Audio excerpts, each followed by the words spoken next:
আজকে আমাদের সাগরদিঘি ব্লকে আজকে নতুন রেল যে গেট, সেই গেটের ওখানে একটা এআইএমআইএম অর্থাৎ অল ইন্ডিয়া মজলিসে ইত্তেহাদুল মুসলিমিনের তরফ থেকে একটা প্রতিবাদ সভা ছিল, প্লাস জয়নিং সভা ছিল। তো এখানে আমরা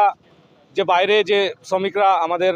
কাজে যাচ্ছে, বিশেষ করে উড়িষ্যায় কাজে গিয়ে যে শ্রমিকরা নৃশংসভাবে হত্যা হচ্ছে, সেই হত্যার প্রতিবাদে আমরা একটা প্রতিবাদ সভা করেছিলাম। সভাটা সুন্দরভাবে এখানে সম্পন্ন হয়েছে এবং এখানে আমরা খুব খুশির বিষয় আরও একটা, যে এখানে সাগরদিঘির বুকে, প্রপার সাগরদিঘির বুকে বিভিন্ন এলাকা থেকে নয় করে 1 থেকে 150 জন পরিবার এই